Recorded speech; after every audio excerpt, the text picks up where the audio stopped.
This presentation is about TrueAllele for DNA mixtures, and let me begin. I'm Dr. Mark Perlin from Cybergenetics, and I'm the person who pretty much invented what's known as probabilistic genotyping. My background, I have a bachelor's degree in chemistry, 2 PhDs, one in mathematics, one in computer science, as well as a medical degree from University of Chicago. I've testified, about 75 trials and hearings over the last 10 years about TrueAllele. And I can tell you about publications and education presentations I give. I'm an Eagle Scout. I won the Foundation for Improvement Justice Award in Atlanta last year. But you can look at my CV and let me move on. Let me tell you about Cybergenetics. Cybergenetics is a company in Pittsburgh that was founded after I left Carnegie Mellon. I was faculty there for 10 years in computer science, working on artificial intelligence. We developed a technology for doing genetic studies. And 20 years ago, the British government asked us if we could convert it to forensics, which we did. We helped eliminate their backlog on their DNA database of offenders, of 350,000 offenders, reallocating 90 people in the process through computer automation. Then we began working on low-level DNA, mixed DNA. A DNA mixture is a sample where there's 2 or more people who've left their DNA on an object or a surface. That's most DNA evidence now. And in 2005, we had the opportunity to work with New York City and help identify 18,000 victim remains using this TrueAllele technology that connects evidence items with other DNA samples, like missing people. So what is TrueAllele? TrueAllele is a computer technology for interpreting DNA evidence. The crime lab will receive samples from the police, and then the crime lab uses their laboratory process to produce data. They extract DNA, they amplify it, making billions of detectable copies, and then they produce data signals on a genetic analyzer machine. And when those signals have only one person in them, they're easy to analyze. When they have 2 or 5 or 7 people on them, they become quite difficult to analyze, and crime labs often just call them uninterpretable. What TrueAllele does is it separates out the different contributors to a DNA mixture. And this is just a picture that shows on the left what people see, which is a visual interface, and on the right is a parallel processing computer with a database server that does all the work in the background as a calculator. It can work on anywhere from 8 to 80 different problems at the same time, either in a laboratory, on internet, in the cloud, almost anywhere. And then after the computer has done its work, people can review the results as shown on the left and produce reports. So here's an example of what TrueAllele does. This is a typical crime lab report from a handgun. This was a case where there were 2 carloads of teenagers shooting at each other in a neighborhood in Pittsburgh. There was a policeman who thought that he was being shot at. A gun was discarded, and then they were going to trial with 3 defendants, but the DNA from the handgun could not be interpreted by the crime lab, which is typical throughout the U.S. No conclusions could be made because it was a 4-person mixture, which again, that's typical for handguns. And this is what happened. We received the data from the lab.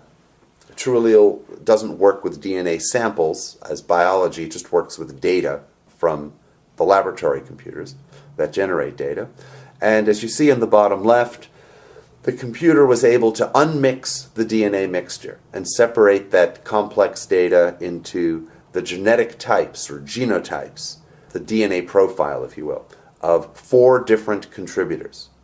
One person, shown here on the right in red, was excluded. Charges were dropped by the DA's office.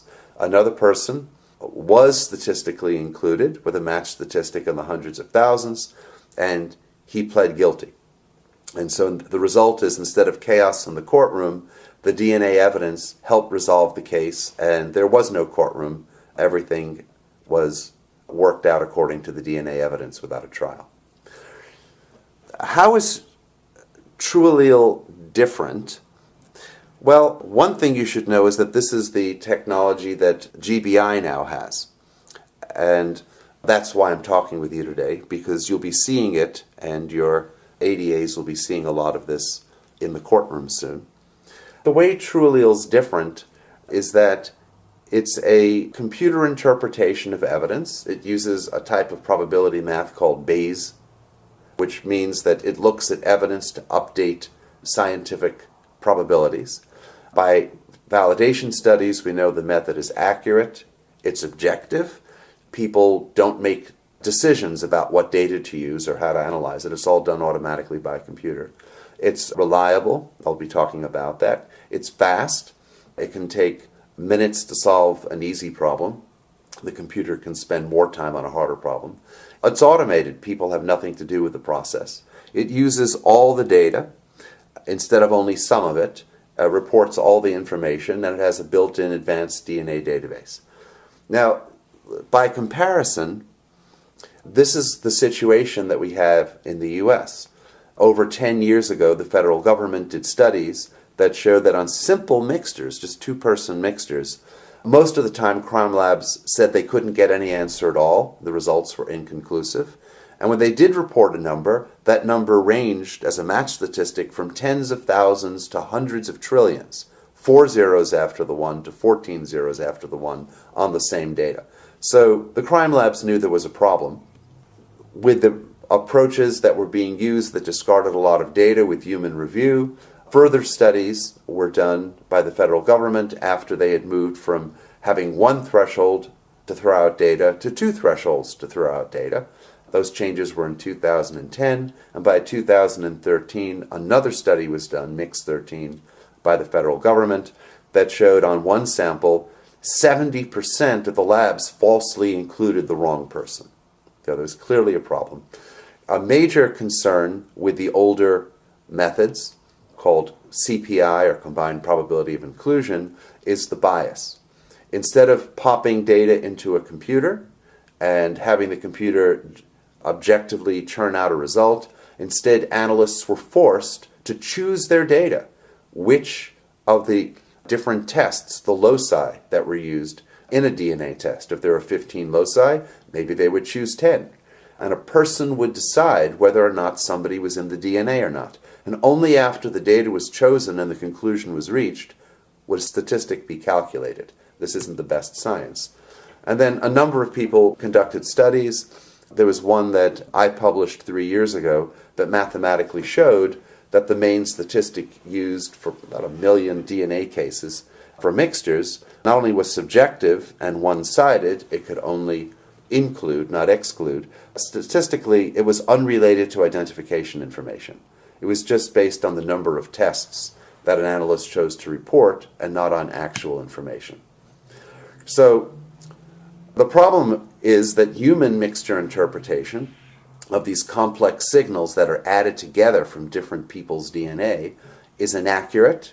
It's not reflecting the true information. It's subjective.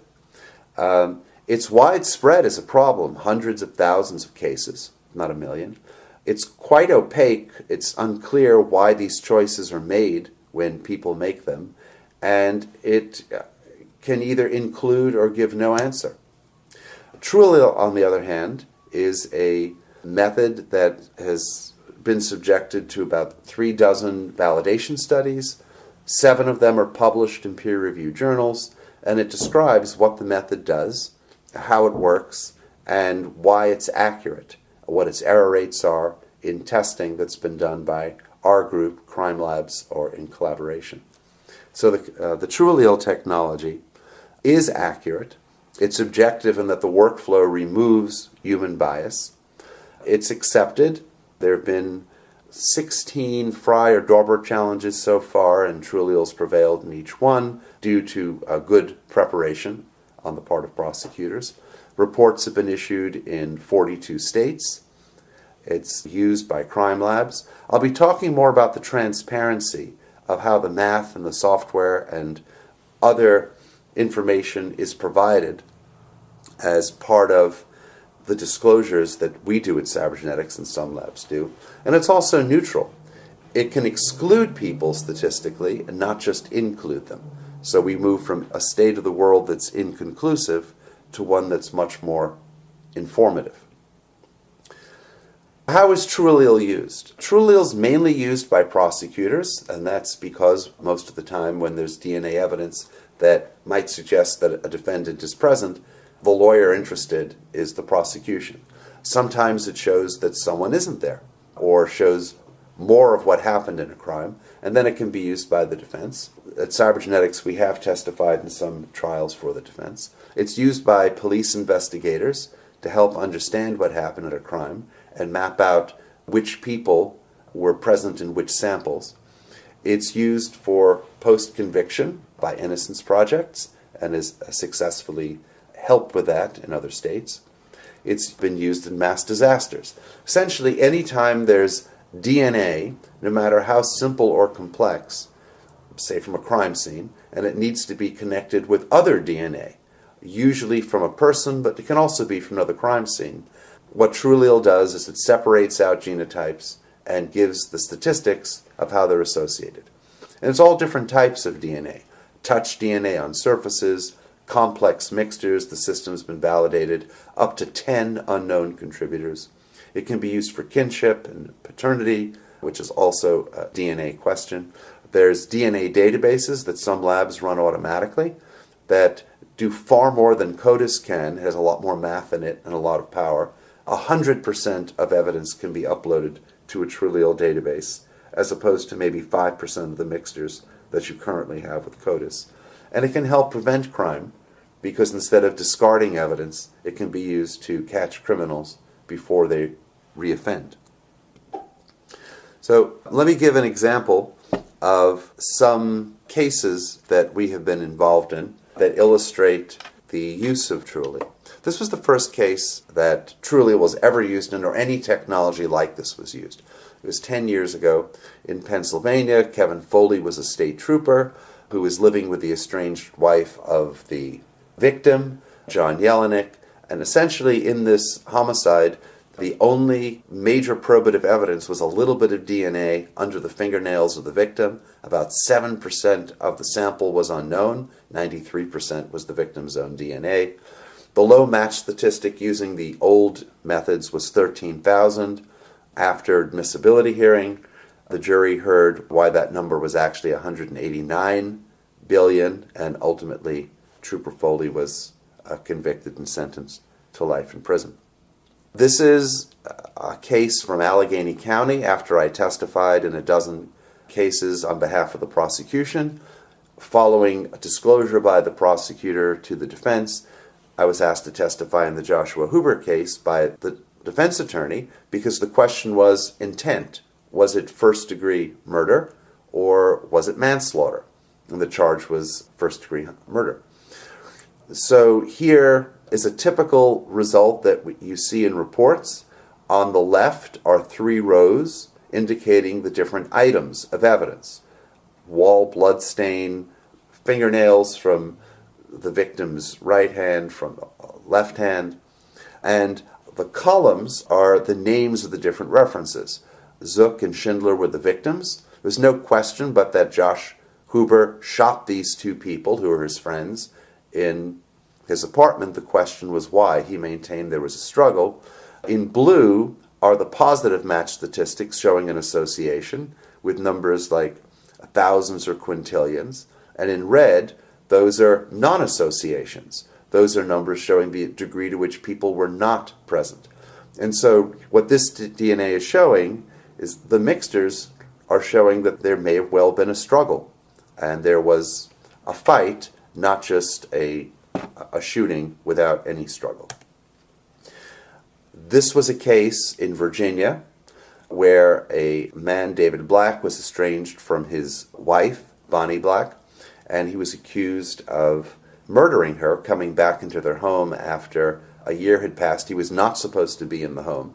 There are 2 things here. The first is, if you look on the left, there was a light switch, one in the master bedroom and one in the bathroom.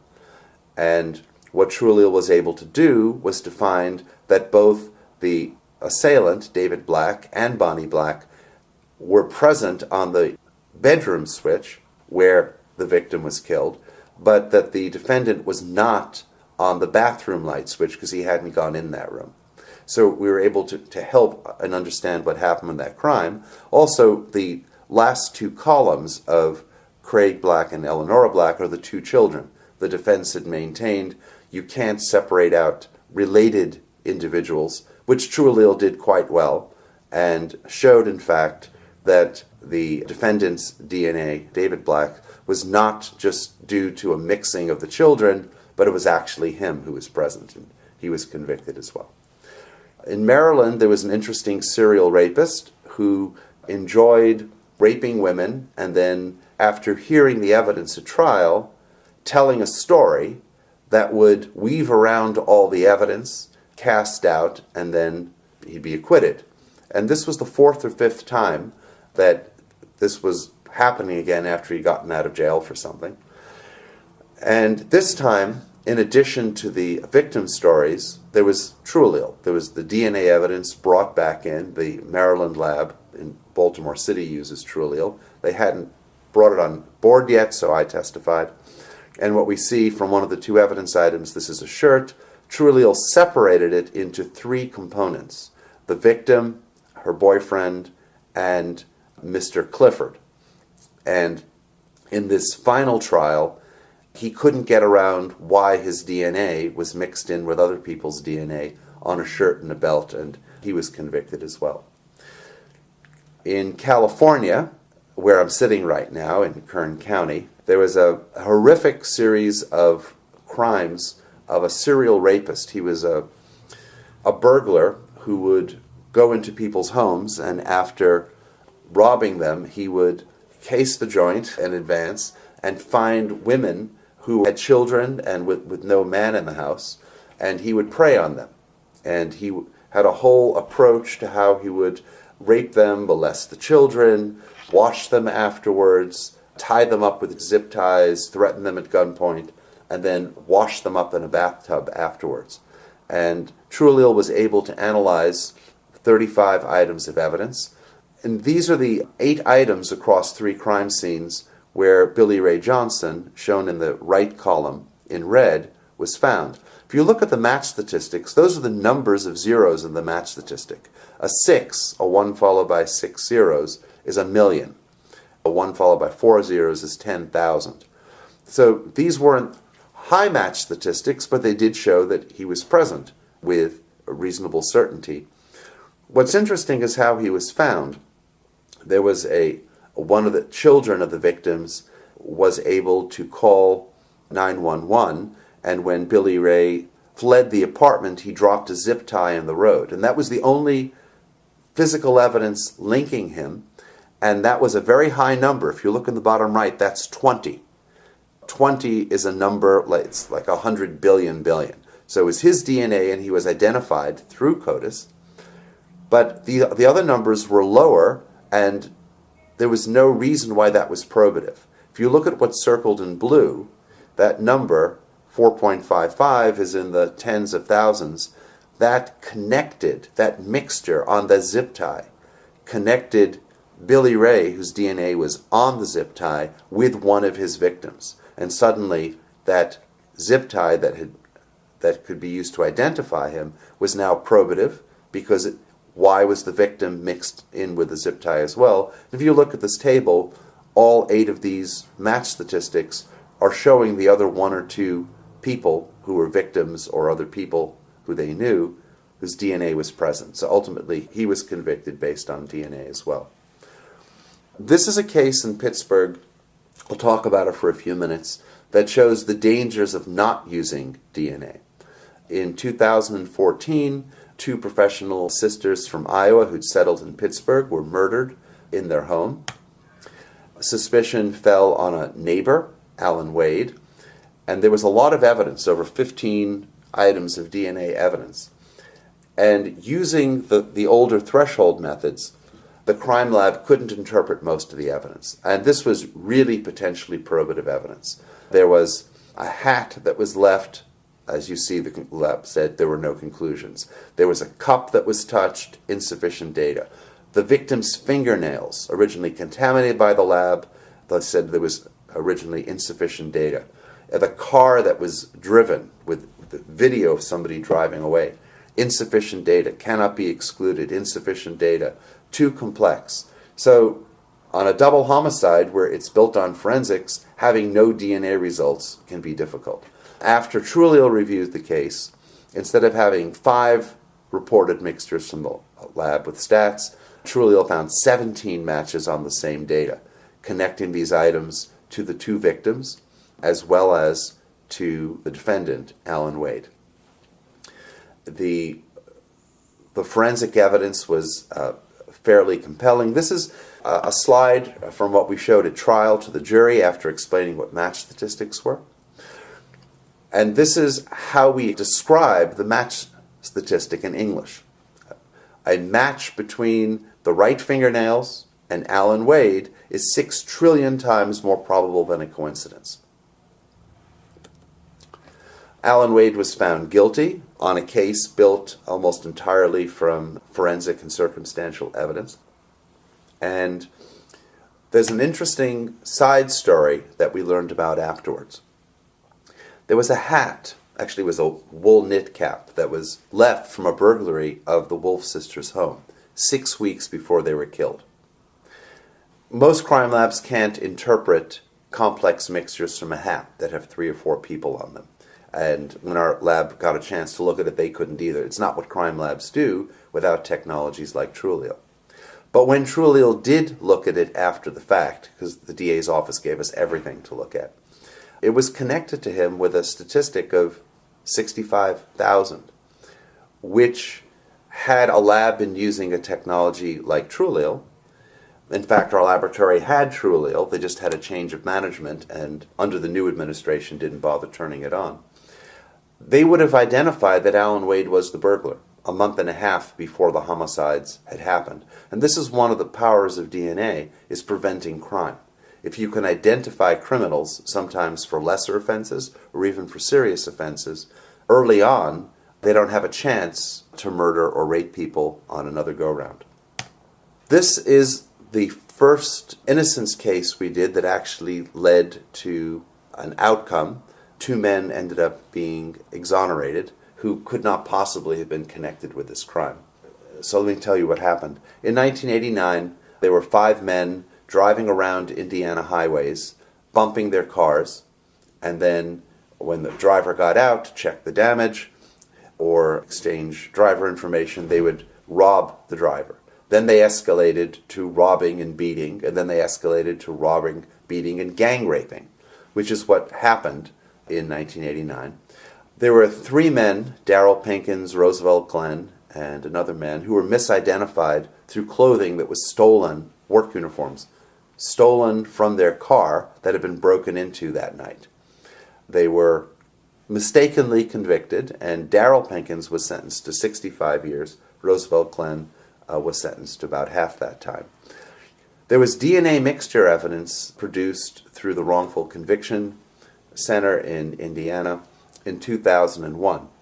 The problem is that only 2 contributors were found, and the post-conviction court wanted all 5 of all 5 assailants, and so relief was denied. 15 years later, on the same data, the same DNA evidence that had been produced from the victim's sweater and her jacket, TrueAllele was able to dig much deeper in an objective way into the data, and it could do things that crime labs generally can't do at all. It compared evidence DNA with evidence DNA, not just with references. It calculated exclusionary match statistics, numbers like 1 in a quadrillion, that definitely showed these men weren't there. It looked not just at the usual 75% major contributors, but it revealed a 10% and a 5% minor contributor. It was able to look at multiple evidence at the same time using joint analysis of multiple data, which is standard in statistics, though not used by human review. It also showed that 3 of the perpetrators were brothers, and none of the 5 people who originally were implicated working at this factory were related in any way. And so the defendants were not linked to the crime, and the district attorney canceled the hearing and said, look, the DNA is overwhelming with TrueAllele, and Daryl Pinkins was exonerated and freed from prison 2 years ago. Roosevelt Glenn had already been released from jail, but he was exonerated a year later as well as being unconnected with these crimes. There was a show on 48 Hours of CBS News called Guilty Until Proven Innocent that's been nominated for an ABA award that tells the story of this case and talks about the science as well. So what I really want to talk with you about today is, what do you do when you get TrueAllele results from your lab? And that's what I'll spend the next 15 minutes on. First is a TrueAllele report. So here is the beginning of a report, and it describes who's involved, evidence items. These are the sort of reports that we produce at Cybergenetics. Your crime lab at GBI will be producing something similar. We've done between 500 and 1,000 preliminary or final reports to date. What a report has is it describes the methods as shown here. It'll show results and describe what was done, and then use language like a match between the evidence and an individual is a million times more probable than coincidence. We provide match tables, those charts that I showed you before, along with a scientific support in terms of references, descriptions of the method, and peer-reviewed papers. So that's what a report looks like. It summarizes the methods, the findings, what was found, the language that summarizes the math, and then produces tables that compares items to individuals.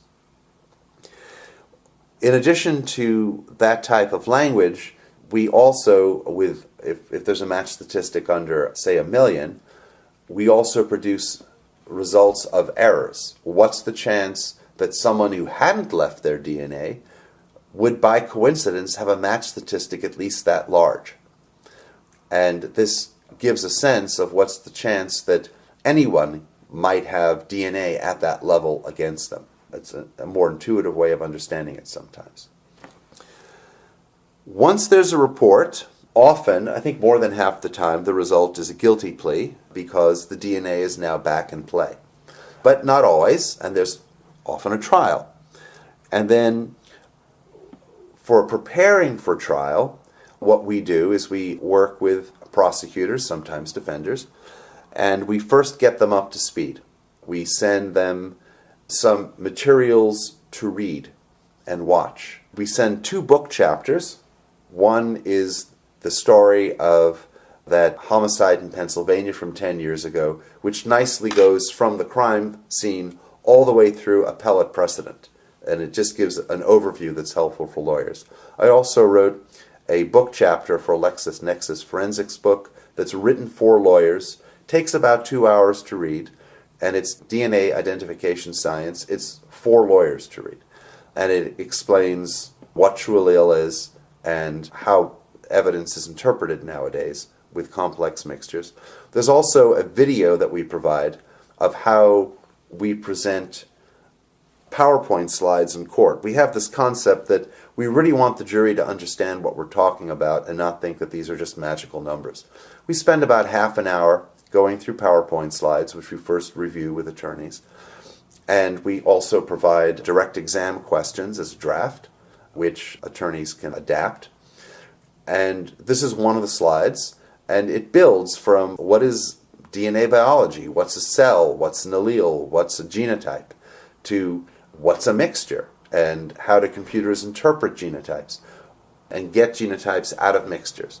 And once that's done, we can visually explain what a match statistic is. And so we ask that prosecutors go through that material and watch the CLE talk. It's about 45 minutes before we meet, and then the meeting is based on the questions they have, not on providing tutorials that they can get the material from ahead of time. Something that is really important in practice is disclosure materials. We disclose everything. I mean, we disclose whatever is possible to disclose. We provide a 4 gigabyte DVD that has a massive amount of information on it. It's information that the technology relies on, that we rely on, and one part of that is called a case packet, which can range from 50 to 500 pages, depending on how many evidence items there are. This is the outline of the case packet. We provide the case notes. We showed the data that we were provided in tabular form and in pictures. We show the questions or requests that were asked of the computer. And then after the computer has solved those requests on the data, we show the genotypes that were produced. And the genotypes are the evidence genotypes that come out of the mixtures or low-level DNA, the references for comparison, and the population databases. And the reason is a match statistic combines an evidence genotype with a reference genotype relative to a population genotype. So those are the three ingredients that give us the match statistics. And then at the end, we show the match statistics in table form and also provide detailed breakdowns, locus or test by test, as well as error rates for everything that we report on. Anyone who's involved in a TrueAllele case as an attorney on either side gets this. There's a lot more on the DVD.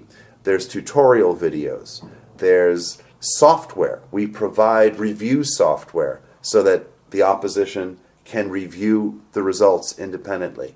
We provide an invitation to test for free if people want to test our software. We include an invitation to, under confidentiality, review source code, which had been an issue in the past and isn't now. Anything that we can disclose, peer-reviewed papers, mathematics, articles, what other people have written, is there. And then when we go to trial, we can refer to the opportunity that the other side has had to review all of this material. Sometimes we're asked questions about the documents we've provided as if they chanced upon it themselves, and we correct them and say, no, we gave you that document, and this is what it means. So we find disclosure is incredibly important at trial because it gets, that transparency gets rid of many questions that might be in the mind of a juror otherwise. There are times when there's a Daubert hearing. I think not even 5% of the time. But there can be a Daubert hearing. There's often a threat of a Daubert hearing, and then when people see what's involved, there may not be one. So we've prepared for a lot of hearings. And on the DVD is a folder called Reliability that has 12 subfolders. Here they are. And these subfolders contain many documents. Some contain maybe half an inch of documents. Others contain 6 inches of documents. And this, together with 4 hours of preparation of a prosecutor with all this material, is what's needed to have a successful Daubert hearing. It takes about 2 hours on direct exam to get everything in. It used to take a week, well, maybe 2 days plus cross. Now it takes about 2 hours. We've done this many times. If you have a first Daubert hearing in Georgia, please let the lab know and contact us. It doesn't take much of our time, and we can walk you through what you do, what you present, and how to do it effectively. These are the materials that we provide. We can just quickly show. Admissibility rulings. There are 16 cases in the U.S. We have rulings for most of them. A lot of background reading, which helps, book chapters, magazine articles, and so on. What is this technology? Forensic applications. How is TrueAllele used beyond convicting criminals, which is what defense attorneys sometimes say. It's used for many things, genetics, mass disasters, even defending innocent people. General acceptance has its own folder with many documents that support that. There are other papers that are relevant. There's legal commentary, often by scholars or defense lawyers, who praise why TrueAllele's objectivity is very helpful. Regulatory approvals, that can also be helpful in Daubert. As you know, with Daubert, there are 4 main prongs about testability, error rate, peer review, and general acceptance. But there's sort of half a prong in there on standards, and so regulatory approvals help with that as well. There are related systems. It's good that there's another half dozen systems that do things possibly in a more limited way, but do things similar to what TrueAllele does. For validation papers, there's a general requirement in forensics with any technology to have one developmental validation paper, as the FBI calls it. We have published, or others have published, 7 peer-reviewed papers that establish TrueAllele's reliability. These are so important in a Daubert hearing, and this is what we'll spend a full hour or more, if you like, meeting about, to understand why these papers essentially are satisfying the concept of testability, error rates, peer review, and general acceptance.